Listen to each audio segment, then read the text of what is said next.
It's Thanksgiving, meaning it's peak NFL season, so there's no better time than now to tell my story of the 2013 NFL Draft. I'll tell it in a way you may not have heard it before, starting with a catfishing scandal spawned on the islands of Hawaii but leading all the way to the campuses of Notre Dame in South Bend, Indiana. Security in New York was heightened following the Boston Marathon bombing. All that next.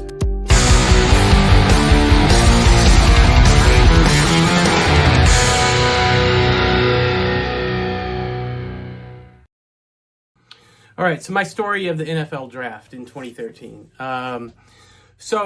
I spent 7 or 8 years working at Madison Square Garden. Madison Square Garden owns MSG Arena, they own Radio City, Beacon Theater, the Sphere in Vegas, all kinds of entertainment venues. And one of the first things that people ask me a lot is like, oh man, I'm sure you went to like every Knicks game and every Rangers game and saw Billy Joel 50 times. And it's not really like that. Like, they've got thousands of employees and everybody can't get into everything for free all the time, or half the arena would be unpaid. So, but short answer is, yeah, you do get to go to some stuff. Usually kind of, I know a guy that knows a guy, somebody in sales or something like that, and you get a ticket trickled down to you. So, I had an opportunity to go to the NFL Draft, in 2013, which I was super excited about. I'm a huge NFL fan. I'm a huge college football fan, so I actually know who all the guys are getting picked. I watched Mel Kiper Jr. talk about who's going to be great. I totally believe it, and I'm all excited, and like half of everything he says is wrong, and I come back next year and I'm like, what do you got for me, Mel? I'm here for it every year. So I was really excited about the draft. So basically, the ticket for the draft was going to be with somebody who was going to be working inside, doing like some IT stuff. And I was just supposed to walk up to Radio City and call them when I get there, and they'll come down and give me the ticket, and then I can walk in and I'll have my seat, and it'll all be great. So it got weird. Within a week before the draft was the Boston Marathon bombing. And when something terror-related happens in America, New York gets real tense and really on edge. And it always seems like it's kind of a free-for-all there, that you're just kind of in this big jungle of people and anything goes. And it's times like that you realize how much there is a Big Brother presence. And you start to notice things like there's a camera every 10 feet.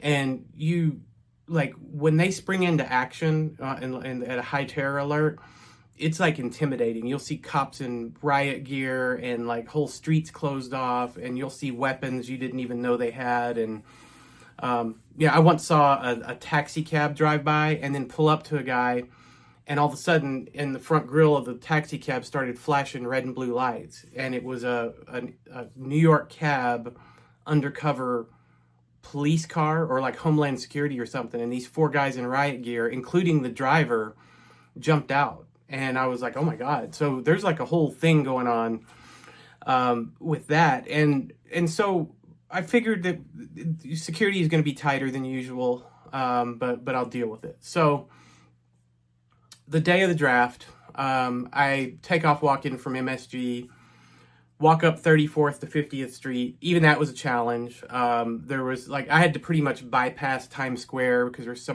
much police presence. And then when I get to Radio City, it was the biggest event going on in town. And I think that they may have been trying to prepare for like somebody trying to like drive into everybody, because they put up these metal fences that were about waist high, and it was like 30 deep.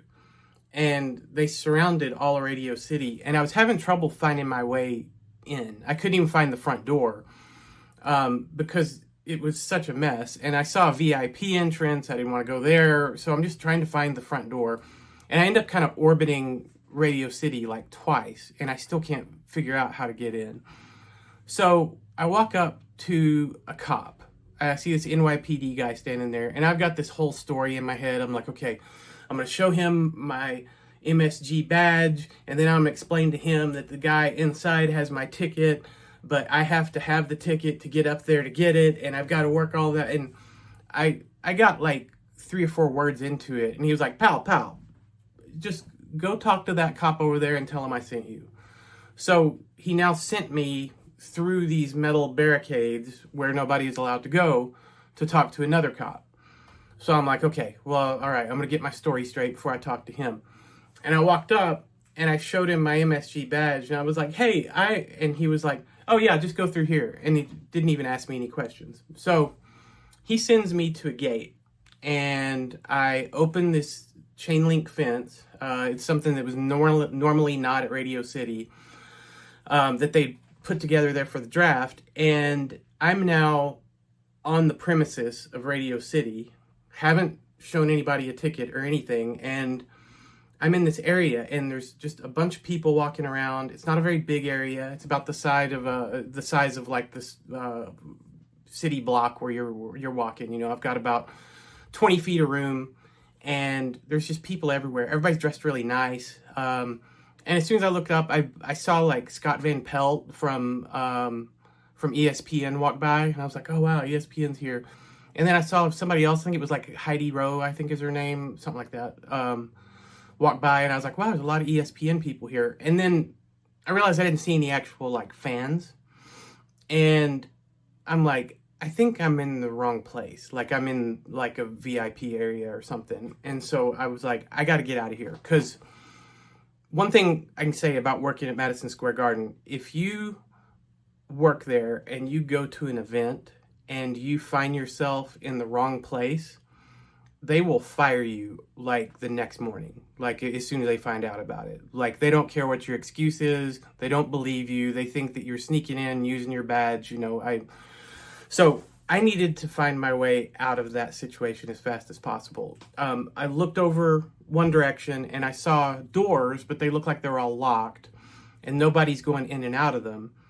And I looked the other way and it kind of went around the front, and I could see there was this carpet, and there was a bunch of people and a bunch of TV cameras, and this carpet, it was red. And then I started thinking, wait a second, carpet, red carpet. I'm at the ESPN red carpet ceremony. So the thing they do like before the Oscars, they do that before the draft. And then I look down and I'm standing on the red carpet. So I am like in the most VIP of VIP places I could possibly be, and I've got to get out of there quick. So I start looking for my exit strategy. I can't go the direction of the red carpet because I would literally have to walk upstream and walk in front of TV cameras. So it's going to have to be these doors. And somehow these people are getting inside. I don't want to just go start pulling on doors because I might as well just admit I don't know what I'm doing.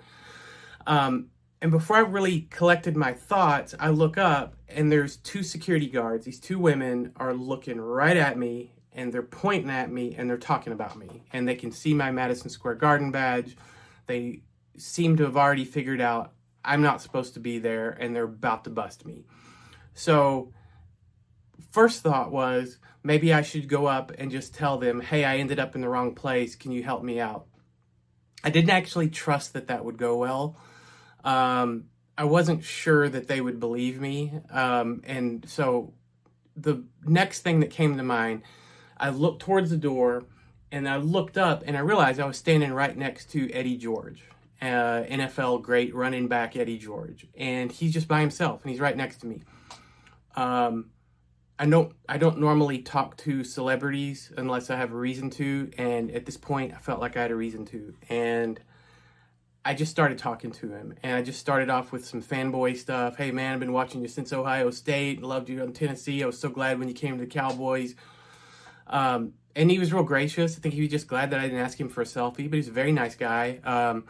I started asking him about like if he thought Eric Fisher was going to go first to the Chiefs, and you know what defensive players, and we were having a whole football conversation. But I am just trying to look like I belong there, and I don't know if that was selling it enough. But then coming down the red carpet was this gigantic, obvious football player who was about 6'6" in a really nice suit. And we made eye contact, and he walks up to me and he says, hey man, where do I go? And I looked around for a second and I saw this girl who was probably like early 20s, and she's got like a clipboard in her hand and she's running towards him. And I said, I think you're supposed to talk to her. And right about that time, she was like, Dion, Dion. And so it ends up, it was a guy, Dion Jordan. He was drafted really high out of Oregon by, I think, the Dolphins. I never heard about it. What? I never heard of him in the NFL after that, other than him getting busted for steroids over and over and over again. And then I think got busted for Adderall. And so he didn't have a great NFL career. But yeah, so now I look like I belong. And then the next guy that comes down is Ezekiel Ansah, who is, I think, still a really good player for the Lions. I made eye contact with him and just kind of smiled, and like, I'm in now. They're not worried about me anymore. I did get my badge and kind of throw it where it was around the back now, but I still need to get out of this situation. So about that time, I see somebody go through one of the doors because one of them's unlocked, and I walk over there. I don't rush, make it slow, make it believable, like I matter, like I belong here. And I walk in, and I walk up stairway and realize I'm now in Gin Pop. I see football fans. I still don't have a ticket with me, but I'm in the right place. So call the guy, tell him to bring my ticket. He brings it down. He's like, how did you get in here without a ticket? I'm like, you don't want to know. So anyway, as far as the draft experience itself, one thing that I found really interesting right off the bat was I saw some Dolphins fans and Jets fans all wearing their jerseys, and they're like talking and getting along. And they were just like, oh man, well, you guys have a great secondary. I mean, we're better at linebacker, but I really wish we had your secondary. And it was like the most chill conversation I've ever seen. Every time I've ever been to an NFL game, all I saw was people fighting. I saw some Cowboys and Eagles fans, and they were like kind of talking smack, but it was like fun. They were like kind of joking with each other. There was some bro hugs. Saw like some Bills and Chiefs fans hanging out. I mean, it was just it was really cool how and strange how everyone was getting along. When I went to actually sit down, one topic that was like the whole theme of the draft, everybody was thinking about Manti Te'o. And I was pretty interested in the story because I watched a lot of Notre Dame. He was like the best defensive player in college that year. He was really good, and his girlfriend was always part of his story, and it was always some drama, and there was always something going on, and he's like super emotional, and he's like dedicating this game to his girlfriend. I think her name was Lene, and Lene Kakua, and he was always talking about her, and there's always like some feel good story before about her, and then it like gets into like bowl season, and his like grandmother died, I think, and then like within a few hours she died of leukemia, which he didn't seem to know she had leukemia, and this whole story is getting weirder and weirder. So I guess right before the Heisman Trophy ceremony, which he was a finalist for, he found out that there was no such person as Lene Kakua. It was actually some guy named Ronaya Tuiasosopo. And he was like some loose family acquaintance, and he had been catfishing him that whole time. And he knew when he was on stage at the Heisman, and everybody's like always nervous at the Heisman. And if you go back and watch, and if you watch the documentary about it, like you can see he's freaking out. I guess there were 3 or 4 times that he spoke to people after he knew that she never existed, that he still said like, oh yeah, she died. I don't hold any of that against him, because I can't imagine a PR nightmare like that, and with all the attention on him, and he had to be like 21, 22 years old. I've always been team Manti Te'o on all that. I always felt really bad for him.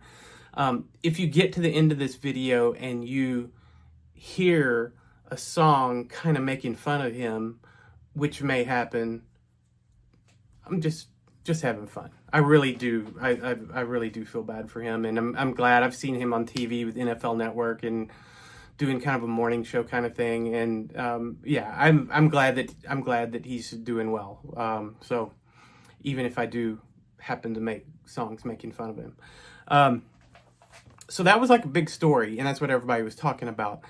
The draft itself, there wasn't a lot of big top names getting drafted. It was a lot of offensive linemen, defensive linemen. There wasn't some big like sexy quarterback pick or running back that just a generational talent or anything like that. There's a lot of linemen, and a lot of big names got drafted that year. Travis Kelce, Keenan Allen, Darius Slay, Tyrann Mathieu, Honey Badger. And Adam Thielen didn't even get drafted, but there was a lot of good players that came into the league that year, but I didn't see any of them get drafted really. But as far as the experience, I sat down next to this guy. He was about 375 pounds, and he smelled really bad. Like he didn't wash his clothes or shower. Obviously wasn't big into taking care of himself in any way. And he was very loud, and he would make a lot of jokes, and he didn't intend for the jokes to be for me or anyone else. It was for everyone. Like he wanted the whole, like the next 30 rows to hear him. And I'm there alone, he's there alone, and we're next to each other. So now I'm kind of like teamed up with him, whether I like it or not. And it made me very like uncomfortable because I just really just wanted him to shut up. And then he went to the concession stand and he got nachos, huge thing of nachos, and he sat down and he placed them on his gut. And he had these nachos sitting there and he used it as a table. He didn't have any hand here at all, and he was talking with his mouth full to me. He's just like, "Oh, Jets are going to pick another quarterback." and he's eating. And then I think the craziest move I saw was he got kind of full, I guess, and he put both his hands on the seat and left the nachos sitting on his gut. And they were just sitting there. And he's just like looking around and talking, and he never shut up, the whole time. And then at some point, he kind of looked down and I guess remembered that he had nachos, and he was like, "Oh," and started eating again. And I was like, oh my God. So I actually kind of ditched the draft before the first round was even over. And I went out to concessions, and once again, everybody getting along. I didn't see anything strange. And I saw no fights or anything, but I got hungry. So I went up to the concession stand, and then I realized what it was. They didn't sell alcohol. And that wasn't a Radio City thing, because I remember that they sold alcohol at Dora the Explorer in the middle of the day. So this must have been a specific thing, like, we don't want a bunch of NFL fans in here wasted because they'll just fight. So I guess that's a thing. I don't know if they do that at all NFL drafts, but yeah, I thought that was really interesting. And I guess that's one way. If you didn't want to have fights at all the games, that's one way. I don't know if anybody would go anymore, but you could stop selling booze.